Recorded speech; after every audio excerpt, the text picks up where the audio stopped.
Very much for coming back to my channel to find out what did AI say at VickyL-4AI. Let's go ahead and jump right into today's question. And the question for today is it easy to falsify and or change AI information? We're going to start with Chatgpt and see what it had to say. Number one, falsifying AI generated content. Easy to falsify. AI generated text, images, audio, and video can be altered or edited by humans after creation. There's nothing inherently secure about the content itself. It can be changed like any other digital media. Detection is getting harder.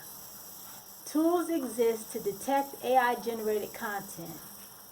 Example, watermarking or statistical analysis. But as AI improves, these detections become less reliable.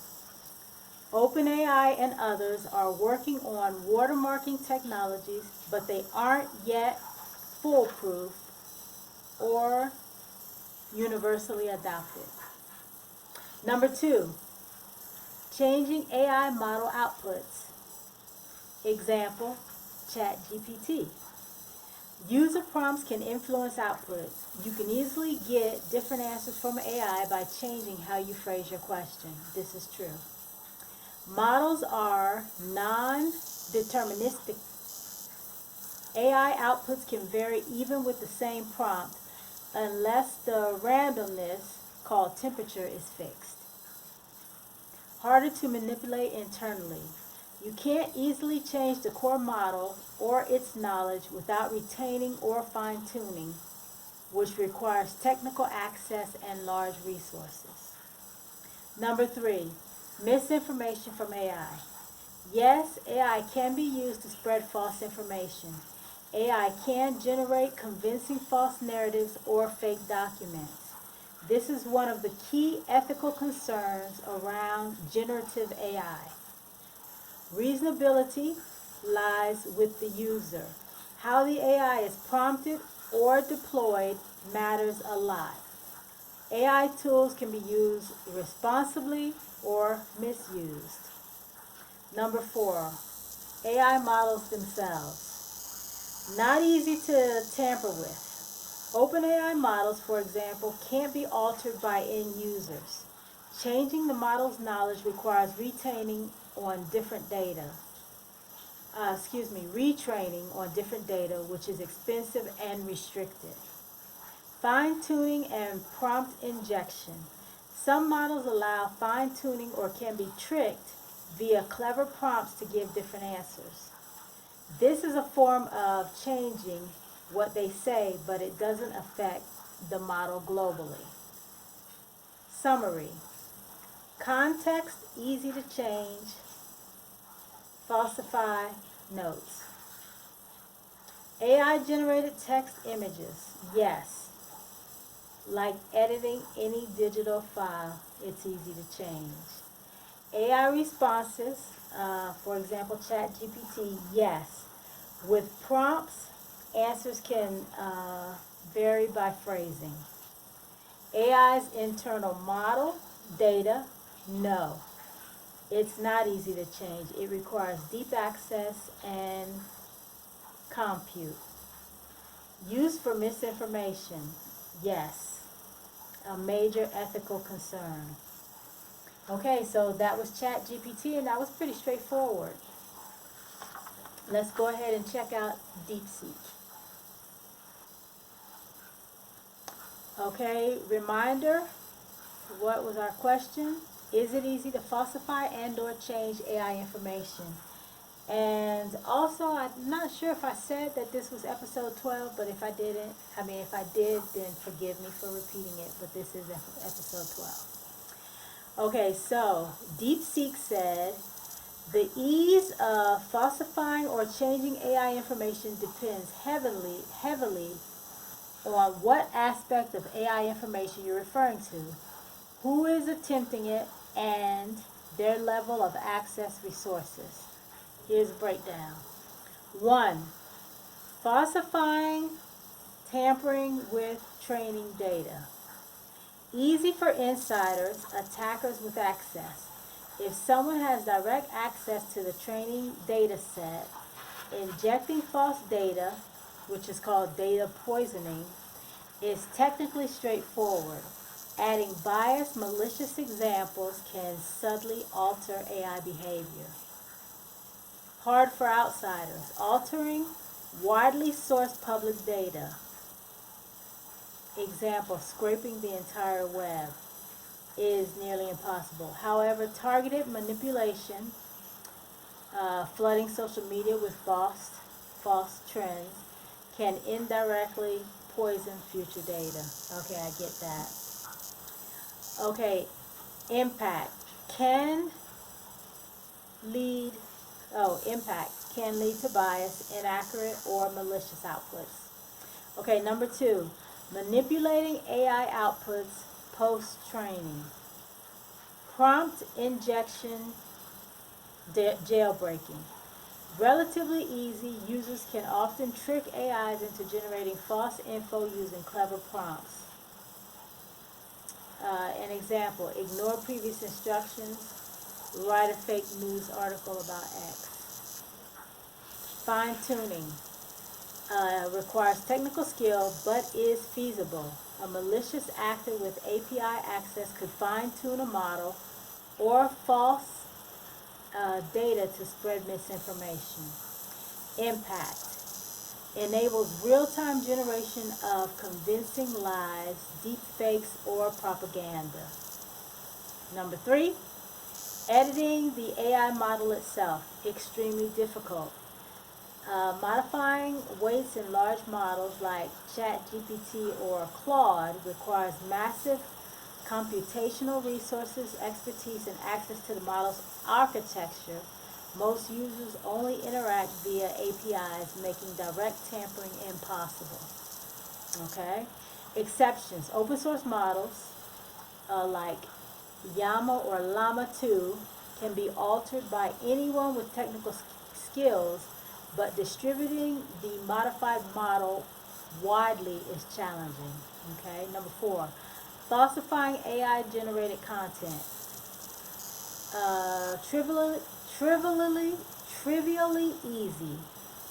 Tools for generating fake text, images, audio, and video are widely accessible. Deep fakes. No coding skills are needed. Detection challenge. Differentiating AI-generated fakes from real content is increasingly difficult, enabling scams and misinformation. Okay, key challenges in prevention. Data provenance.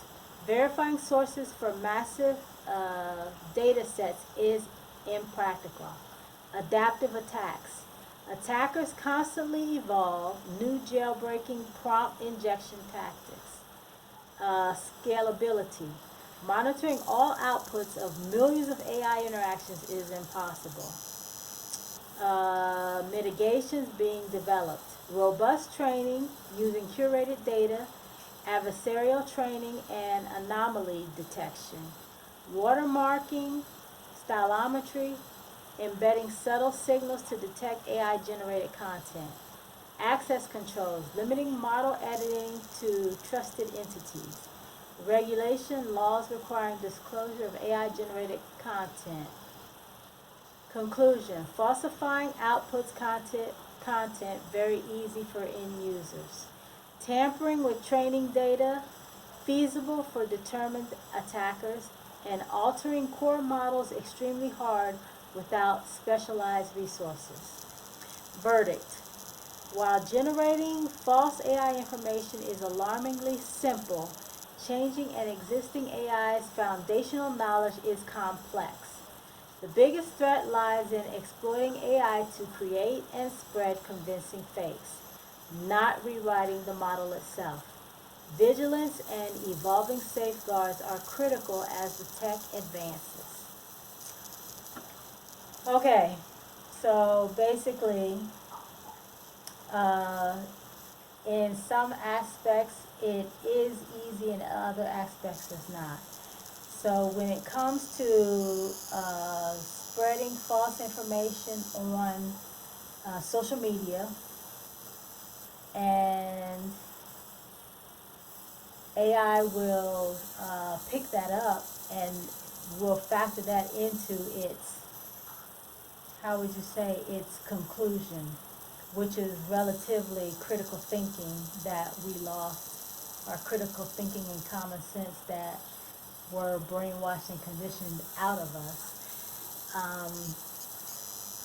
But what I will say is this: in doing this podcast, I have noticed that questions I asked before, the answers are different because things have changed, and so some answers have changed. That's why I started doing, just making copies, so that I could have, even sometimes when I check before the podcast, I'll check just the question again, and it has changed. So you have to be aware that it can be manipulated by the people who made it, just like the Bible. It can be manipulated. This actually is a follow-up to episode 9, where we asked, what did we ask in episode 9? Is AI critical thinking or just another system of control? And AI pretty much told us that it was a simulation of critical thinking. And so that's where we're at. But again, changing the actual data the data set that was used to invent the AI is difficult. But I mean, if you tell a lie online and that lie catches on, then AI uses that information when it responds to a question that's asked, if it's relevant. So what I will say is this: I love AI. I mean, so far I have enjoyed it, because a lot of the information and a lot of the questions that I've asked have come back to me honestly.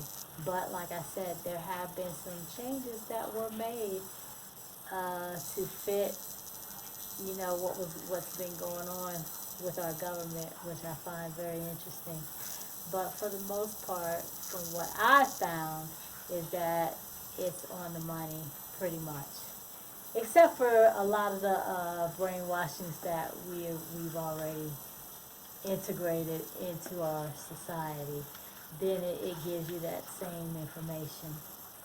Okay, so now we're at the part of the podcast where we talk about our positive saying, or something positive for you today. And I'm going to go with Nietzsche, because there was a saying that I had in one of my notebooks that I really liked, and I wanted to share with you guys. Oh, and please like and subscribe so that you can continue to listen to me tell you about some of the questions that I've asked. And let me tell you, I got some good ones coming up. So, okay, so what did Nietzsche say that I thought was something that people would, kind of want to hear, and maybe it would be a profound thing for them, like it was for me. Okay, so here we go. When faced with diversity, trials, and tribulations, don't ask, why me? Ask, what am I meant to learn in this moment? Or what is this for?